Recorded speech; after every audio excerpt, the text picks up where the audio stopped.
Hello and welcome to the second episode of the Future of Business podcast.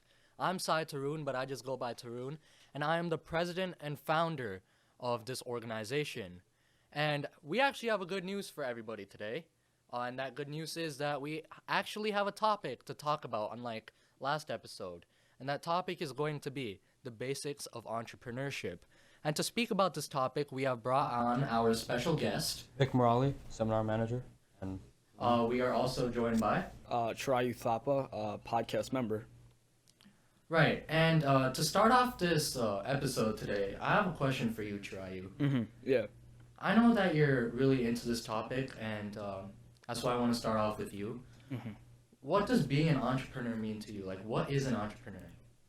I think being an entrepreneur, I guess, is kind of like defined as like, I guess you could say starting or kind of like running your own business. I mean, like, there's really no set definition, in my opinion. I feel like it could be, like, you could be an entrepreneur in, like, different areas of your life, right? Like, it's not just for business, but if we're talking about business, I think it would be starting or, like, running your own business with, like, knowing there's, like, risks and benefits for it, but kind of, like, you know, setting aside those risks, going forward with whatever you have in mind, and just, yeah, starting up a business or doing that. Yeah, I actually completely agree with you because, like, an entrepreneur, there's, like, so many different aspects of it. So, obviously, there's going to be a lot of definitions for it. Right, yeah.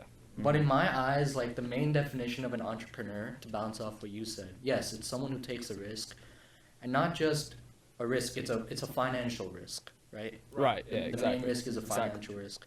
Yep. And basically, yeah, they make a business and they're in the hunt for business opportunities, and they're trying to profit in the business world through Right, right. Yeah. Yep. Vic, Totally. what do you have to say about this? Like, yeah, I mean, I completely agree as well. But it doesn't also have to be regarding with business. It could also be Right, yeah. anything like, Right. yeah. you know. But in the area of business, this is a good definition for us. Right, and Vic, I know that you have done some reading on this week. What have you found, like, about this issue? Like, what are the traits of an entrepreneur that... So, like, just generally being a good leader is like a really important part of entrepreneurship, and as well as being like optimistic and confident in yourself when, you know, running a business, like with your employees or and yeah, other people. Yeah, I completely agree. Like, when you're an entrepreneur, you are your own boss, basically, right? You have to have... There's nobody that's going to be looking out for you, right? It's you're going to be making your own financial decisions. Of course, you're going to be seeking the help of others, but ultimately, it's your decision. And you know, in order to make the right decisions, right? In order to make the right decisions, we have to have confidence in ourselves. We have to have knowledge in whatever area of business that we are doing, right? Yeah. We have to have good time management skills in order to do work. You know, you can't be an entrepreneur if you're lazy. Right, yeah. And I think I'm going to add on to that real quick, but I think consistency is really key in being a good leader, as what you said, or like a good, I guess if you want to be a good entrepreneur, you know. I mean, if you're a person, right, and you've had lazy habits all through your life, you know, you haven't done a single thing without, you know, feeling accomplished, you know, it's going to be hard for you to be an entrepreneur. You know, it's going to take a lot of effort. And so I think, you know, consistency, just breaking through that barrier and, like, you know, being a good leader, knowing, you know, what to do to become successful. I think that's like one of the biggest things that you can do is to being like a good entrepreneur. But yeah, it's a process. Like, you can't just have a bunch of bad habits and then bam, you're an entrepreneur now, and then now all those bad habits are gone. It's a process. You have to, like you said, you have to break through those barriers, right? Yep. And not only that, like, I feel like we missed one key component of being an entrepreneur, and that's communication, right? Yep. When you're an entrepreneur, you need to have great communication skills because, first of all, you have to market whatever you're selling, right? Whether that's a service or a product, right? And in order to market that, you need to communicate with others and with your basically market, like with your customers, right? Market is the customers, right? You have to find your target market. Yeah. And adding on to communications, like communication, being like keeping an open mind, an open mind, like because we don't know who you're gonna engage with in this world. Yeah, and you don't know like what obstacles will come at you, right? Because like no one's like, let's just say if you're meeting someone new, right, or you're gonna hire someone for running a business, they're not gonna be who who you expect, like. Right. Yeah, you can have unexpected outcomes. I mean, unexpected. Exactly. You never know what can happen. So, Right. yeah. I mean, I think also adding on to that too. I mean, you've got to be compliant in terms of if you want to be a good entrepreneur or have, that good leadership quality. I know a lot of people that like just won't do anything if it's not their way. Yeah. And so I think you have to be, willing to like, listen and take some new ideas, take some new opinions, being compliant with others. But I think that's also an integral part of being a good leader and a good business owner. Yeah, and I feel like I'm going through that, like through starting this organization. Like obviously, I am the president of this organization. Right. And there are like so many departments, like the marketing team, the podcast team. There's Of course, the filmmaking team and the seminar team. Right? I have to talk to everybody in all of those areas and discuss with them, make schedules, make plans, and create ideas, and basically innovate in order to reach our target audience. And I have to be a part of everything, right? All right. And there are so many different people. Like you said, I can't just expect everything to go my way. Yeah. Right. Yep. And the thing that I'm doing is basically, like you said, everything doesn't have to go our way. So basically, what I'm trying to do is for everybody, I'm trying to just give them an outline, and I'm trying to give everybody their own creative mind of their own instead of just towering over them in terms of like what they're supposed to do. Yep. Right? Like I tell them what to do, and then I let their creativity step in and take over. Yeah. Yep. So Tarun, we just talked about what it means to become an entrepreneur. So could you go in further detail about what paths there are in entrepreneurship? I feel like there's a few, right? But there's like some main ones, right? And I think that there's three main ways. Well, first you can buy your own franchise. Buy a franchise off somebody else. Like let's say there's a Pizza Hut. You buy that franchise in your local city, right? And next you can begin your own business from the ground up, start from scratch. Or you can buy somebody else's established business, right? And each of them have their own like pros and cons, right? And some of them are different, some of them are shared, but like a lot of them are shared. Troy, let me ask you this: like, what do you think are some shared pros and cons of all these ways paths to entrepreneurship? I think pros. Well, yeah, I think pros could be maybe like, it's not as much of a hassle, for you. It's more shared, so it's not like you have to do all the work. You have to put in and you're talking everything. about like buying a franchise or like buying somebody else and not starting your own, right? Yeah. So like, it's not going to be as hard for you. It's going to be easier for you. It's not going to be as time consuming. But I also think, a con or like cons could be like, you're not getting as much value out of it. If you were to do it yourself, you could feel more accomplished. Right. I don't know about you, Vic, or you, Tarun, but when I do something, by myself, if it's a hard task, let's say, I'll feel a lot more accomplished rather than, having to do it with someone else. Sure, it may be easier, right? But like, I don't know, I feel more accomplished. And also like, it's like I said before, like being an entrepreneur, it's a financial risk, right? And buying an existing business, let's say it doesn't work out, and this is for like all paths to entrepreneurship, right? It can ruin you financially. And like, let's say with the cost of the purchase for the business, as well as the money that you put in to run the business, adding that up, like that can be a lot. That can take a toll. And also like stuff like transfer fees and, maybe you can also, there's like a higher risk of getting into a lawsuit too, where you have to pay money with buying an existing franchise or business, right? And but like talking about the pros, there's, obviously you kind of start on a pedestal, right? Mm-hmm. you start with an established business. You already have clients.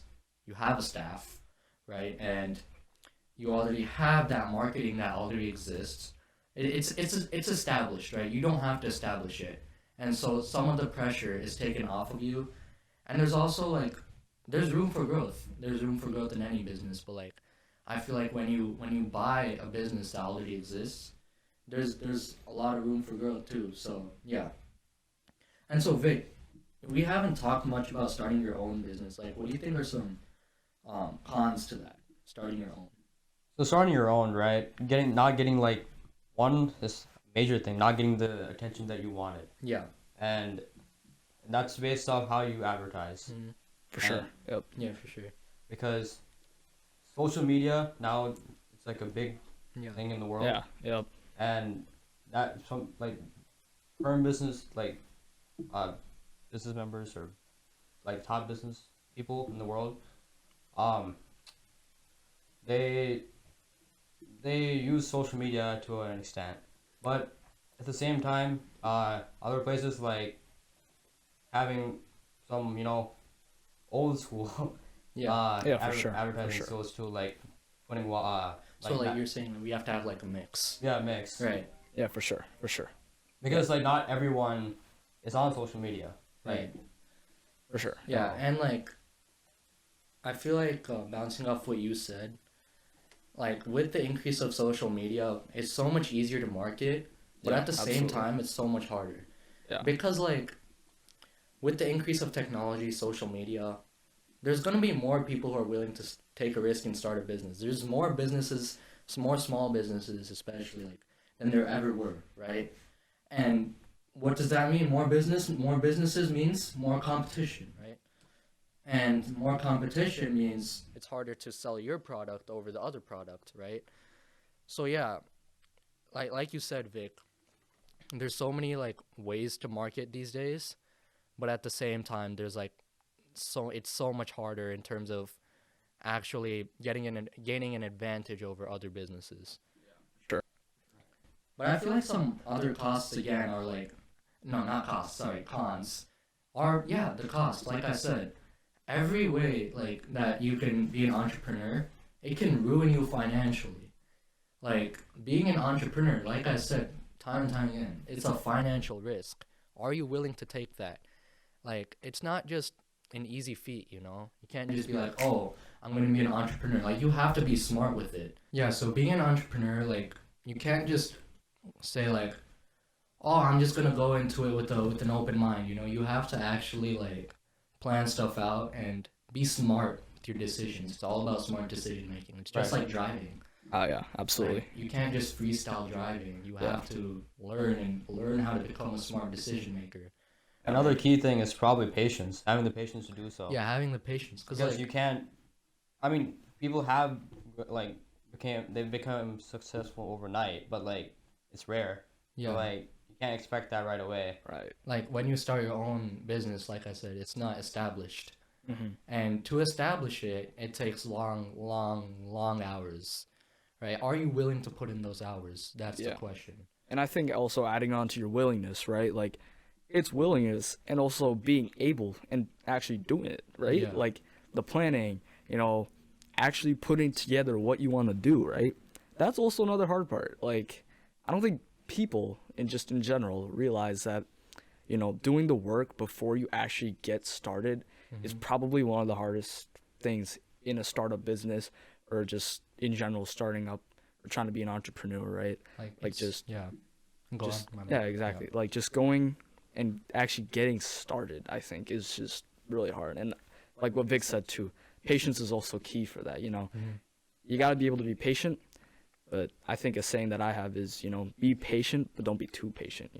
Yeah. You got to be, Yeah, willing, yeah. Be patient, but don't It's wait too about long. taking Also be risks, efficient, right? Exactly. Be efficient. Yeah. It's about taking risks. Taking You risks have too. to take risks when you're an entrepreneur.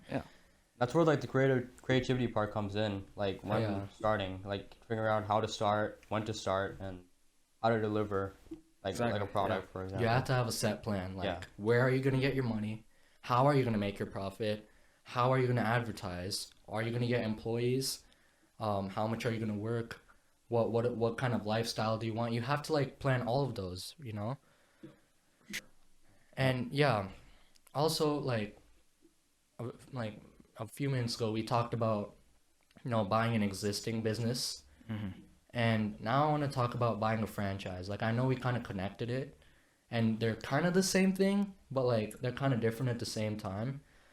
All right, so Vic, a few minutes ago we were like talking about the pros and cons of buying an already established business, and through that we kind of tied in buying a franchise as well to buying an established business.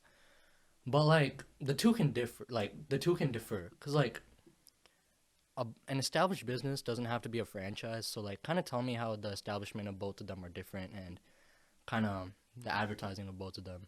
Right. So like it automatically like it's goes with the funds. Like the funds is obviously more. So you have to be ready for spending that. For And, the franchise, right? Because yeah, the company franchise. will help you. Yeah. The company will help you like develop a certain franchise in a certain area when Right. you buy a franchise, but you won't get that through a small business. Right. So like the investment is obviously more.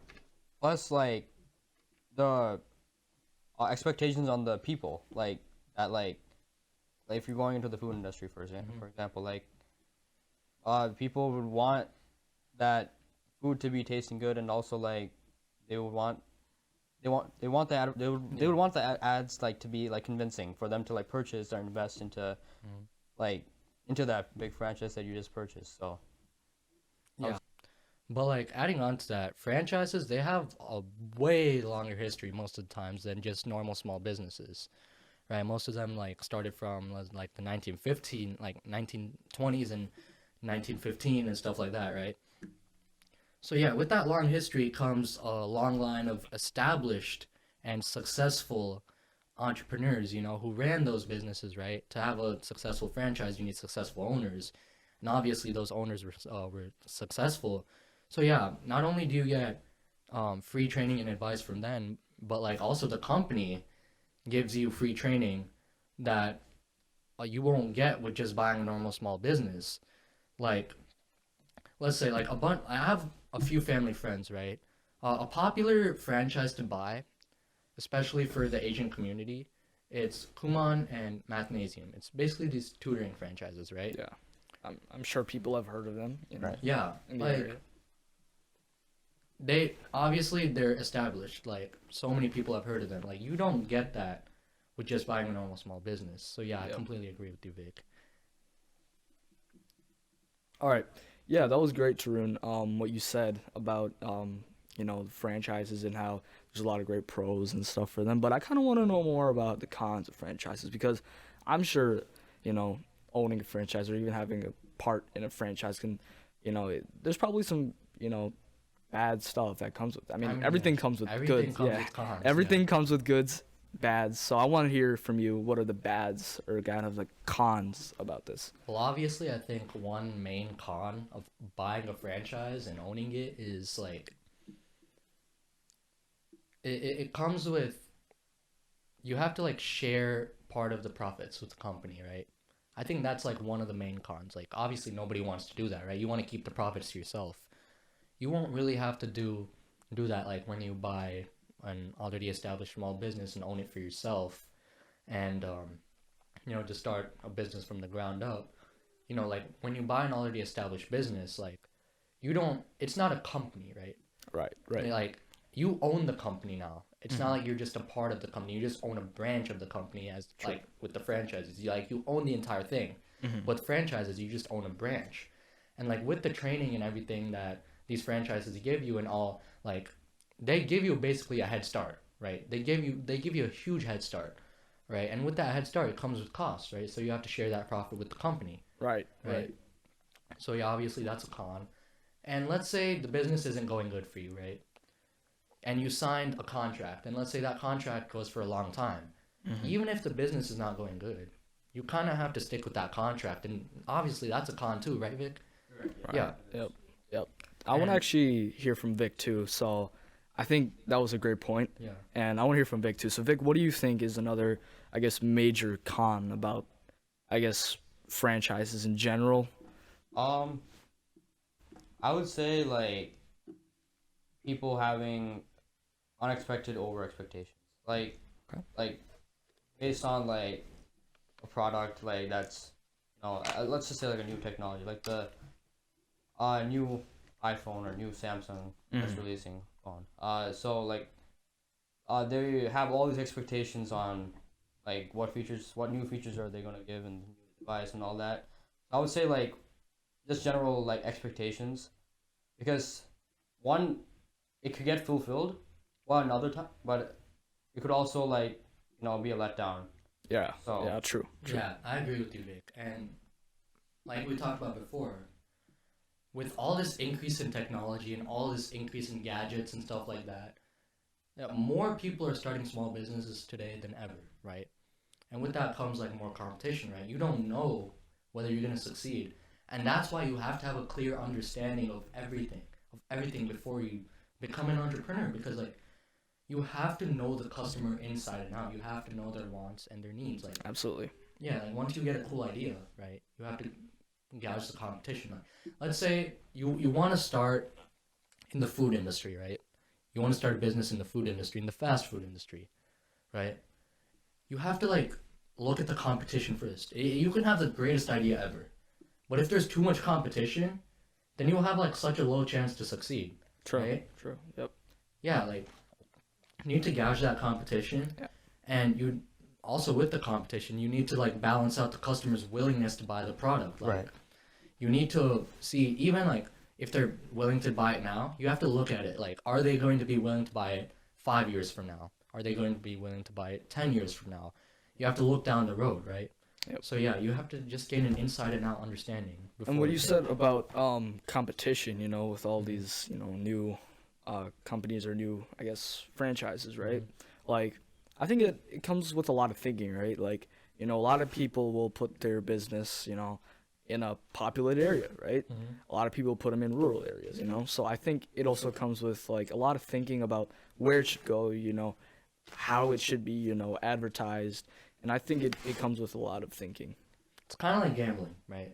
Yeah, Yeah. really, yeah. Like professional poker players, right? They practice a lot.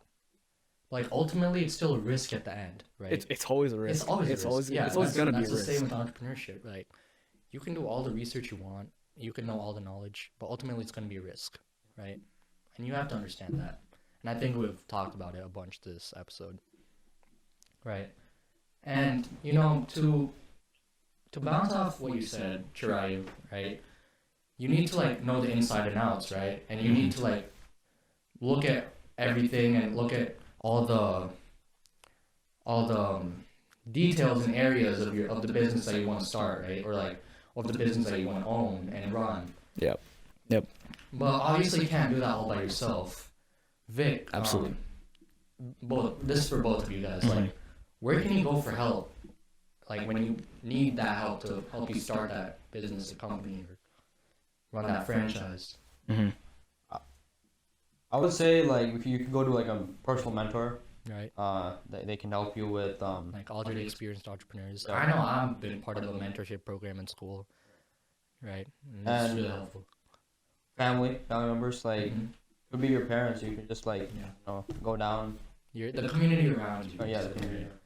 Yeah, Right. I think I'm gonna make this a little bit more general and broad, but I would say anyone you really trust with Right. whatever yeah. you're doing, right? Like, I mean, it And could it's be hard friends. to trust people these days, especially. Yeah. That too, Really that too. hard, Yeah, that too. But yeah, I mean, anyone who you really trust and believe could help you. I mean, it could be friends, family, I mean, teachers, parents, extended family. I mean, really anyone that you believe is beneficial for you. And also, you can go to like some established areas, like let's say the SBA, the Small Business Administration. Like Yep. you can go to the Chamber of Commerce. You can go to you can go to college and get Yeah, experience. Yeah, Yeah. schooling. Yeah. Internet. Yeah, there's so We have many Google. ways. Yeah, Yeah, so Google. many ways. And lastly, before we wrap up, I want to talk about how you can base your business, like when you're starting it. I feel like there's two types of ways to base your business: a home-based internet, and not internet, sorry, home-based business and an internet-based business. And Vic, I want to hear your thoughts about the home-based business. Like, tell the viewers about that. So yeah, the home-based business. Yeah, the homemade business is like it's pretty self-explanatory. It's in your home. Like you go, like make your whatever like yeah your home address in. Yeah. So it basically operates in your home, and Operates, sometimes yeah. you can have an office in your home as well. Yeah. And Shirai, tell me about the internet-based business. Yeah, I think that internet based, I think it's really good for a wider base of audience. I mean, a lot of people like, I think it covers a lot of people. It covers a big base of the population. So I think having that it's a great idea. But Yeah. yeah, Like, even some internet-based businesses, it can be a part of a home-based business, but like most of them, they just run on the internet. And like you said, they can reach a wider target market, right? And when you're establishing a business, like I've said time in and time out again, like you have to know your customer inside and out, and you have to establish that target market. And for the people who are listening to this and watching this who don't know what a target market is, it is basically the set amount of people that you think are willing to buy your product and that you want to market this product to because you think that they're willing to buy it. So yeah, it just all you have to decide on, who you're gonna sell to again. I don't want to explain this again because it's kind of getting kind of repetitive, but like you get the gist, right? yeah. Yeah. It is all based on what you think is the best decision for your business. Yeah. And yeah, I think we talked about a lot today. This was a great episode. Great Vic, episode. thanks for coming on. Yeah, thank you for having me. Yep. And And, yeah, we'll see Chirayu in the later episodes Yep, as well. 'cause you he's guys a will be member of the podcast team. But yeah, And this was a great episode. Vic, yeah, you and know, stay tuned for presentation coming up soon on our next meeting. And we're gonna have a short film coming out on entrepreneurship and the Right. basics of entrepreneurship. Stay tuned for that. That is going to be great. Thank you for listening and watching, and that is it. Meet us at the next episode.